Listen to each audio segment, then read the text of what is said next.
Hey guys, what's up? Welcome back and happy Sunday, which also means the next episode of The Real Housewives of Atlanta. But in the meantime, we're back to talk about some Beverly Hills news because it looks like Dorit Kemsley from The Real Housewives of Beverly Hills is getting a lot of heat, a lot of flack, because if you didn't catch this last week's episode, well, hold on, let me just kind of explain it for a second.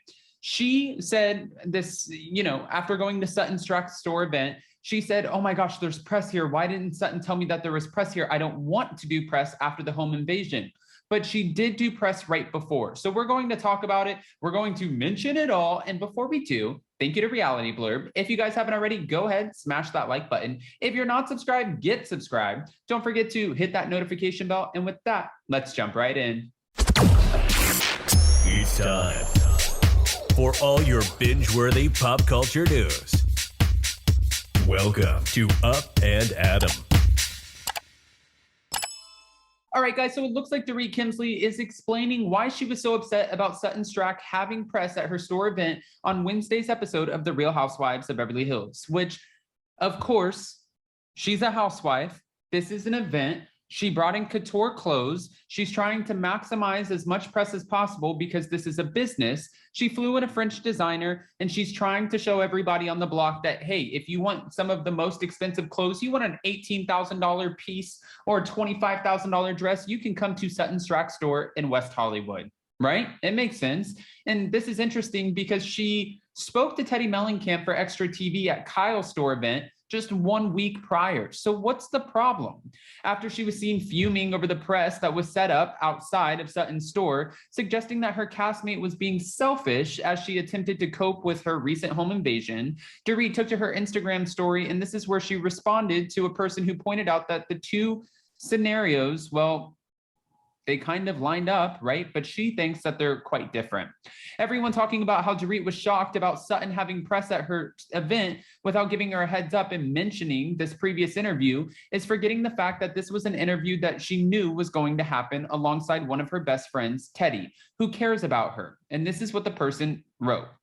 In an additional message of support, a fan page set up for Dorit wrote, showing people a little grace and love, especially in their hardest moments, would make the world a much better place.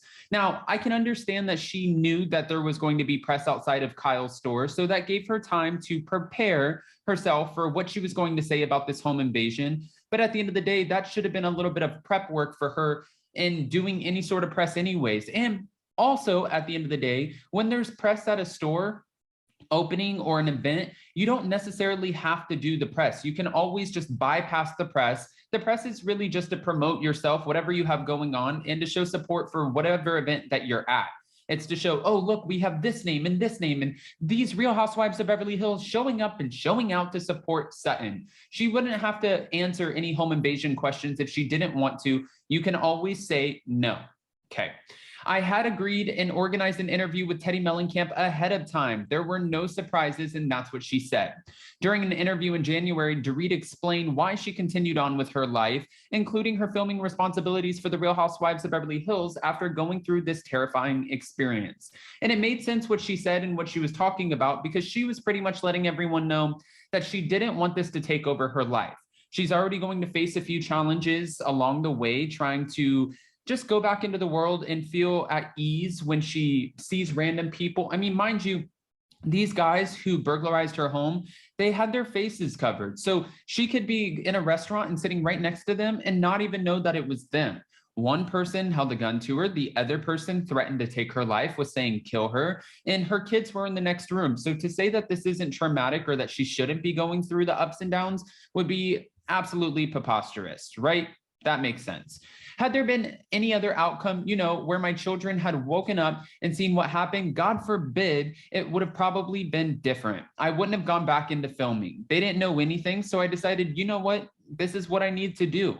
I think it's going to help me. And that's Dorit's opinion. Rather than just staying home and wallowing in this, I want to keep life as normal as possible. I wanted, to continue my commitment to the show. And while appearing on Watch What Happens Live last month, Dorit confirmed that the suspects had not yet been caught. That, I think, would be the most terrifying thing for me if I were in Dorit's position, is just knowing that these people are still out there. They haven't been busted. They could be sitting right next to her. They could be passing her, down the street. They could still continue to be outside of her house any moment that she walks out, if she's checking the mailbox. I mean, that's the scariest part. Not being able to identify someone who put you through one of the most traumatic moments of your life, that part makes sense. But the press thing, I'm not in her shoes. I don't want to pretend like I'm in her shoes. I never want to be in Dorit's shoes. I don't know if I would even handle it as well as her, to be honest with you. I think I would just probably go off the grid for, I don't know. I don't know how I would handle it, but I don't think that Sutton necessarily should have gotten a lot of grief over having press at her store. Sutton probably thought that Dorit already knew that. At the end of the day, if we're going to give Sutton any grief for anything regarding Dorit, it's probably her insensitive response to, oh, well, I'm sorry, I didn't have a gun held to my head. Like, let's give her grief for that. That part makes sense. But the part of her having press and, an event, Dorit has been in this game long enough to know there's going to be press at most of these events, whether it's a store opening, whether it's a charity event, there will be press. I don't think that, Sutton, while trying to figure out how to get her French designer in past immigration and get this whole thing set up and make sure all of the couture clothes were there, I don't think that it was at the top of her list, wondering or worrying about Dorit doing press, especially after Dorit just did press at Kyle's store opening, if that makes sense. But yes, the insensitive response, 100%, we can give Sutton all of the grief for that. Now, we know moving forward that this season of The Real Housewives of Beverly Hills, one, it's been explosive so far. There's a lot coming our way, but two, there's a lot more to cover. I feel like we have yet to scratch the surface on Diana Jenkins.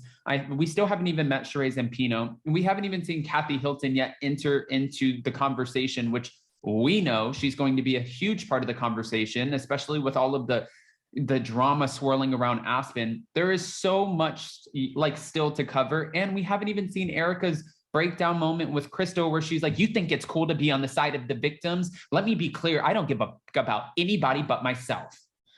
So we have a lot to cover. Okay. There's a lot happening and there's a lot left to do. So if you guys aren't watching The Real Housewives of Beverly Hills, well, get familiar and start watching it, because we are recapping it every single week. And this week, especially, we have a lot of fun lives coming your way. We have Emily D. Baker joining us tomorrow.